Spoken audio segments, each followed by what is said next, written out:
Hello everyone, and welcome back to today's Drama Digest. Today, we are diving deep into one of the most shocking and dramatic storylines unfolding in days of our lives, the mystery surrounding Sarah's devastating accident. Rumors are swirling, fingers are being pointed, and the plot is thickening with twists that no one saw coming. Could Ava have been responsible for the accident? Or is she being framed for a crime she didn't commit?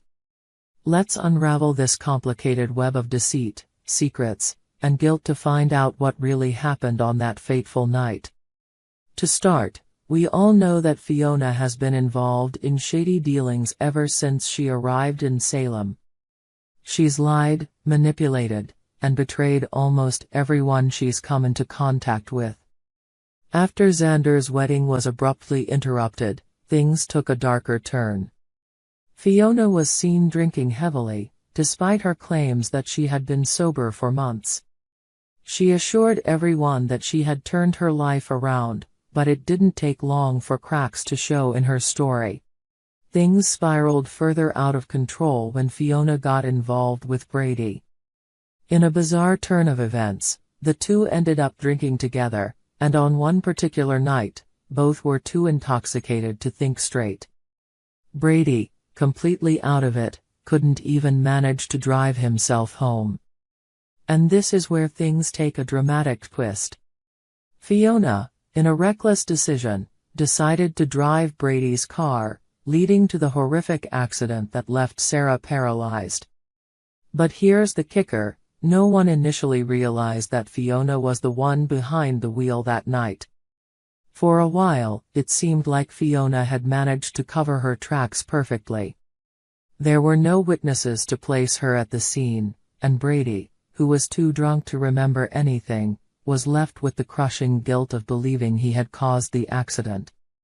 He was devastated, tormented by the thought that his actions had destroyed Sarah's life.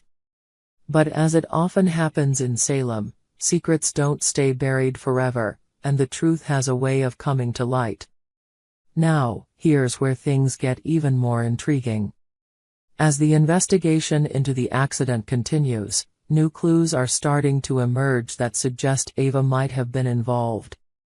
Jada, the sharp detective working the case, uncovered that both Brady and Ava owned gray cars at the time of the accident, just like the one Sarah remembered seeing before she lost consciousness.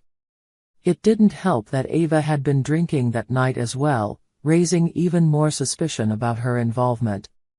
Was it possible that Ava, under the influence, had been the one driving the car that hit Sarah? At this point, the evidence against Ava is circumstantial at best. There's no concrete proof tying her to the accident, but the pieces are starting to come together in a way that paints a troubling picture. Could Ava really have been behind the wheel? Or is she being set up to take the fall for something she didn't do? This is where Fiona's involvement becomes even more suspicious. Knowing how manipulative she can be, it's not hard to imagine that Fiona might have intentionally damaged Ava's car to shift the blame away from herself. After all, if everyone is too focused on Ava, no one would suspect that Fiona was the true culprit. Fiona has proven time and time again that she's willing to go to extreme lengths to protect her secrets, and framing Ava for the accident would be a move right out of her playbook. And what about the hypnosis session? Sarah, desperate to remember what happened that night, underwent hypnosis to try and recall the details of the accident. Unfortunately, the session didn't go as planned. Sarah couldn't clearly see the driver's face, leaving a frustrating gap in the investigation. But what if Fiona had done something else to ensure that Sarah's memory would remain hazy? It wouldn't be the first time someone in Salem used less than honorable methods to keep the truth hidden. As the investigation continues, the tension is building. Brady, despite being released from custody due to lack of evidence, remains a tortured soul. The guilt is eating away at him, even though he knows deep down he didn't cause the accident. The thought that Ava could be responsible doesn't sit well with him either. After all, Ava has her own troubled past, but could she really have done something so terrible and fled the scene?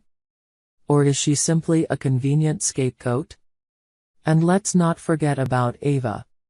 She's no stranger to being on the wrong side of the law, but this time, things feel different.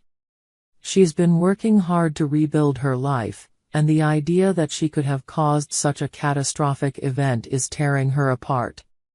But there's a growing sense that Ava might be a victim in this scenario, framed by someone who's even more dangerous than she ever imagined. So where does that leave us? Was Ava truly the one who caused the accident, or is she being set up by Fiona, desperate to protect herself from the fallout of her own reckless actions? As the plot thickens, the answers seem just out of reach, but one thing is for sure, this storyline is far from over. With so many lives hanging in the balance, the truth about what really happened that night will have devastating consequences for everyone involved. We hope you enjoyed it and look forward to sharing more with you in the future. Don't forget to like, comment, and subscribe TV Days Drama Digest for more updates on Days of Our Lives.